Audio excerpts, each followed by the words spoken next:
네, 하나님의 말씀은 요한복음 4장 13절과 14절 말씀입니다. 우리 한 목소리로 같이 읽으면 좋겠습니다. 요한복음 4장 13절에서 14절 말씀입니다. 같이 읽겠습니다. 시작. 예수께서 예수께서 대답하여 대답하여 이르시되 이 물을 마시는 자마다 다시 목마르려니와 내가 내가 주는 물을 마시는 자는 영원히 목마르지 아니하리니 내가 주는 내가 물을 그 속에서 영생하도록 솟아나는 샘물이 되리라. 되리라. 아멘. 오늘 요한복음 4장 13절에서 14절 말씀으로 영생하도록 솟아나는 샘물이라는 제목으로 함께 말씀을 나누고자 합니다.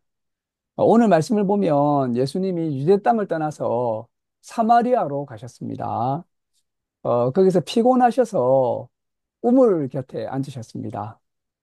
제자들은 먹을 것을 사러 동네로 갔고 또 그 시간이 무더운 시간이라서 예수님은 목이 마르셨습니다. 어, 우리는 이 말씀에서 목마름과 배고픔이라고 하는 인간의 기본적인 처지와 그로 말미암은 고통을 보게 됩니다. 예수님과 제자들은 배고프고 목이 말랐습니다. 그래서 배가 고프기 때문에 시장에서 시내에 가서 먹을 것을 구해야 되고 또 목이 말라서 물을 마셔야 했습니다. 우리는 특별히 오늘 말씀에서 목마름이라고 하는 것을 생각해 보고자 합니다. 1차적으로 이 목마름이라고 하는 것은 육체적인 차원에서의 긴급한 필요를 뜻합니다. 이 생명체는 물을 마셔야 되죠. 식물도 동물도 물이 없으면 결국에는 죽습니다. 이 아프리카에 기근이 일어났을 때, 이제 사람들의 모습을 보게 되는데요. 물이 부족해져 가지고, 지금도 그렇지만, 흙탕물을 파가지고, 이렇게 이제 깨끗하지도 않은, 그런 이제 그, 진흙 같은 데서 나온 그 물을, 정말, 맛있는 물처럼, 생수처럼 그렇게 마신다는 거죠. 그래서 그 물을 마시게 되면 죽을 수도 있고, 눈이 멀 수도 있는데, 살기 위해서 어쩔 수 없이 이제 그 물을 마신다는 겁니다. 나중에 뭐 이렇게 병이 든다든지, 시력을 상실한다든지 이런 것보다 우선은 먹어야 된다는 것이 그만큼 절박하고, 마셔야 된다는 것이 그만큼 이제 절박한 것이죠. 물이 없으면 죽습니다. 어떻게 보면 밥보다 더 긴급한 필요가 물입니다.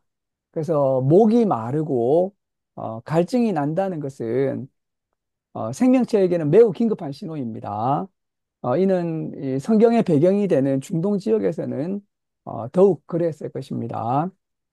예수님도 제자들도 육체를 가지신 이상 육체를 유지하기 위해서 필요를 채워야 됩니다.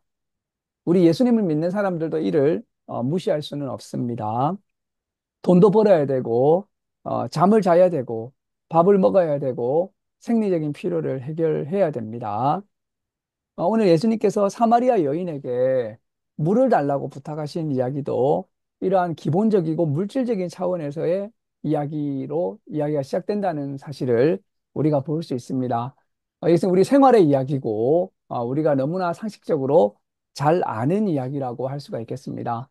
그래서 예수님께서 사마리아 여인에게 물을 달라고 하는 것은 이러한 아주 일상적인 그러한 이제 그 욕구, 피로들을 해결하시는 예수님의 모습을 볼 수가 있는 것입니다. 자, 그런데 예수님은 여기에서 이러한 일상적이고 물질적이고 육체적인 이야기에 머무르지 아니하시고 한 단계 더 높은 차원으로 나아가고자 하신다는 것입니다. 유대인 남자가 사마리아 여인에게 물 좀 달라고 하니까 여자가 놀라서 나는 사마리아 여자고 당신이 유대인 남자인데 어떻게 나에게 물을 달라고 하십니까? 이렇게 이야기를 하니까 이것도 역시 이제 당시 문화에서 일어날 수 있는 일이죠. 자, 근데 예수님이 이렇게 말씀하십니다. 네가 내가 누구인지 알았으면 하나님의 선물과 생수에 대해서 궁금해했을 것이라고 이야기를 하고 있다는 것입니다. 여기에서 이제 하나님의 선물과 생수라고 하는 것은 같은 것입니다. 그래서 이제 우리가 예수님을 믿는 이유는 바로 이러한 하나님의 선물과 생수를 우리가 받을 수 있기 때문인 것이죠. 그래서 여기에서 예수님은 육체적이고 물질적이고 생활적인 이야기에서 한 단계 대화의 수준을 높이십니다. 그것은 바로 뭐냐? 우리의 일반적이고 육체적인 생명을 넘어서는 영원한 생명에 대한 이야기를 하시고 싶어 하시기 때문에 여인에게 하나님의 선물 이야기를 하고, 그리고 이제 생수 이야기를 하시는 거죠. 우선 여기에서 하나님의 선물이라는 말과 영생하도록 솟아나는 샘물이라는 말은 동일한 말을 가르친다는 사실을 알 수가 있습니다. 바로 이제 하나님의 선물이 바로 영생인 것이죠. 사람들은 거의 선물을 좋아합니다. 혹시 이 자리에 예배 드리시는 우리 교우님들도 혹시 선물 싫어하시는 분 계신가요? 웬만해서는 선물을 좋아하죠. 선물을 기대하다가 받으면 기대한 만큼 기쁘고 예상치 못한 깜짝 선물을 받게 되면 또 깜짝 선물을 받아도 행복합니다. 자, 그런데 세상에 많은 선물이 있지만 요한복음에서는 하나님이 주시는 선물이 있다는 것입니다. 이 하나님의 선물이라고 하는 것은 세상에서 돈을 많이 벌고 승진을 하고 부동산을 구매하고 이런 이야기보다는 한 단계 높은 이야기입니다. 그래서 우리는 하나님의 선물에 관심을 가지고 이 선물을 사모해야 될 필요가 있습니다. 하나님의 선물은 세상의 어떤 선물보다도 귀한 선물이라고 할 수가 있겠습니다. 그 선물은 바로 영생입니다. 영생. 영원한 생명입니다. 육체의 생명을 유지하기 위해서 물이 필요한데 예수님이 주시는 물을 마시면 영원히 목마르지 않는 영생의 샘물이 된다고 말씀하고 있습니다. 여기에서 예수님이 주시는 이 물은 사람들이 육체의 생명을 유지하기 위한 그 물을 능가하는 영원한 생명을 주는 물이라고 말씀하고 있습니다. 심지어 그 물이 샘물처럼 이렇게 솟아나는 것이죠. 사람들은 흔히 이 세상에서 살다가 죽으면 다 끝이라고 생각을 합니다. 특히 이제 한국 사람들은 특별히 현세지향적이라고 알려져 있습니다. 우리 한국의 사람들의 사고방식과 문화를 연구하니까 그 어떤 문화권보다도 한국 사람들이 현세만을 생각을 한다는 거죠. 내세에 대해서 생각을 하는 그러한 이제 그 비율이 매우 낮고 매우 현세 중심적이라고 합니다. 그래서 이제 한국의 문화는 현세지향적이라고 하고 있는데요.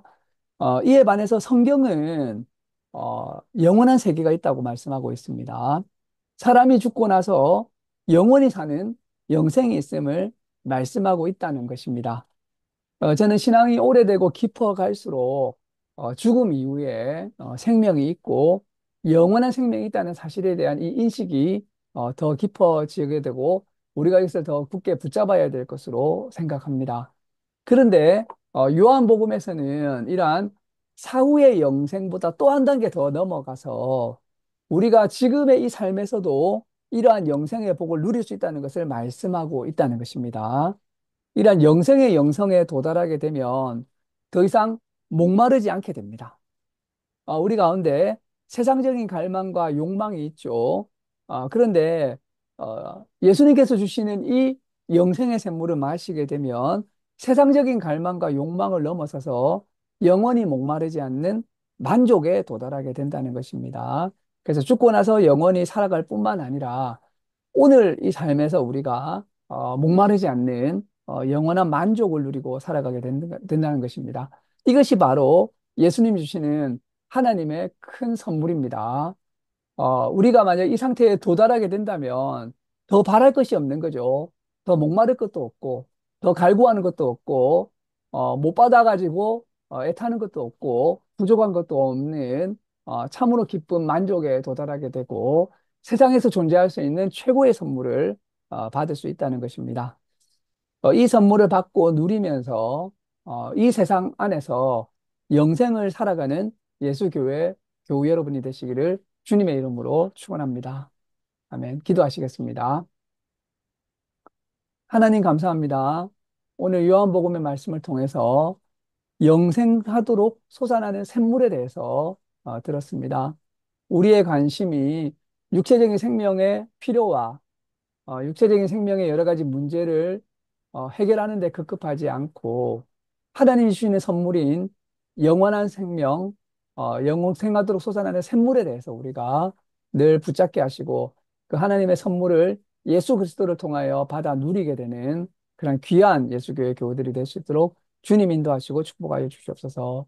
감사드리며 이 모든 말씀 예수님의 이름으로 기도드립니다. 아멘.